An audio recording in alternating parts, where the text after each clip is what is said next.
Olá, sejam bem-vindos. Aqui é o Mental Tip, o podcast onde o conhecimento dobra a cada nova informação. No episódio de hoje, seguimos nossa jornada por A República de Platão.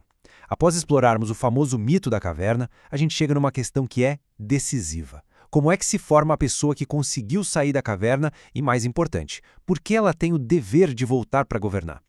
A resposta do Platão, como vamos ver, é um caminho educativo longo, rigoroso, onde o objetivo final não é o prestígio, mas sim a mais pura responsabilidade.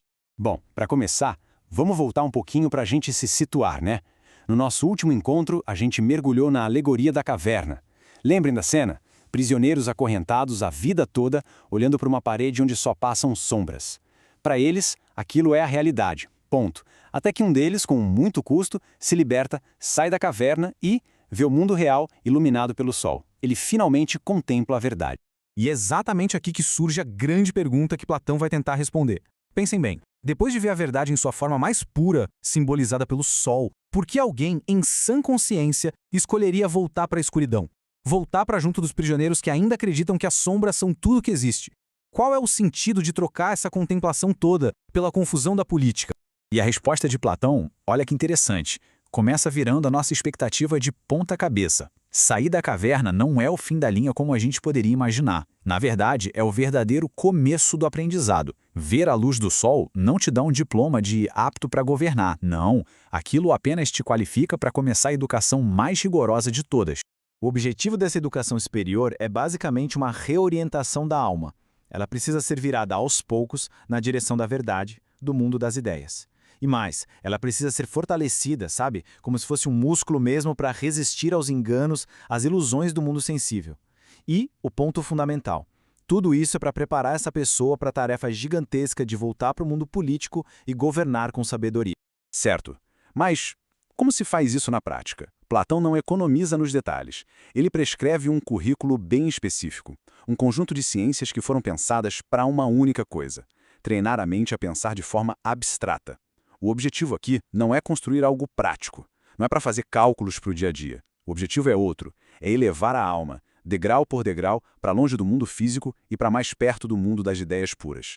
E esse currículo começa com a aritmética, o estudo dos números em si, e depois avança para a geometria, o estudo das formas perfeitas. Daí vem a astronomia, que para os gregos era quase uma geometria em movimento, o estudo da ordem dos céus. E por fim, a harmonia, o estudo das proporções matemáticas que existem no som. O padrão aqui é bem claro, né? Todas essas ciências forçam a mente a lidar com conceitos puros, com uma ordem que existe além do que os nossos olhos podem ver.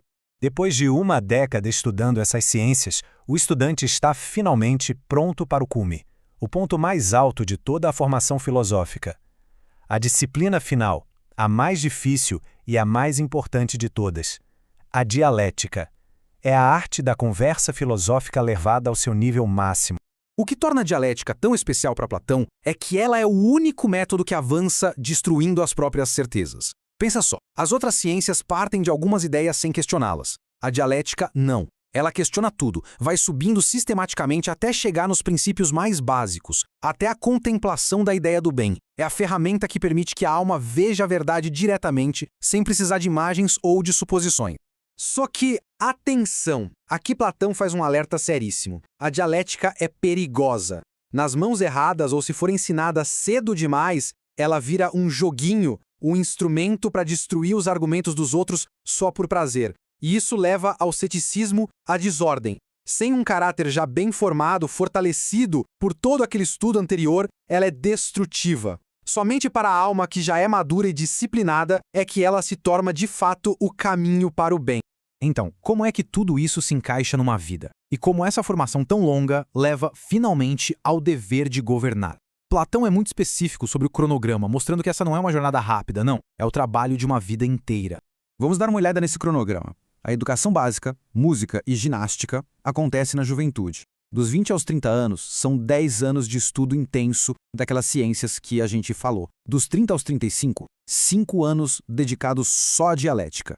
E agora vem a parte mais surpreendente. Dos 35 aos 50 anos, eles precisam descer de novo à caverna. Por 15 anos, eles são obrigados a assumir cargos militares, cargos administrativos, ganhando experiência prática do mundo real. Só então, aos 50 anos, aqueles que se mostraram excelentes em tudo, na teoria e na prática, são finalmente considerados aptos a governar. E o ponto é, eles não têm escolha. Platão é categórico aqui. Governar não é uma opção, é um dever moral. A cidade investiu neles, deu a melhor educação que existe, eles basicamente contraíram uma dívida. Ficar lá no mundo da contemplação, isolado da política, seria egoísmo. Eles precisam retornar e compartilhar a sabedoria que eles conquistaram. Isso nos leva direto para a motivação do filósofo. Se ele não deseja o poder, por que ele aceita? A resposta de Platão aqui transforma completamente a nossa ideia sobre o que é poder político.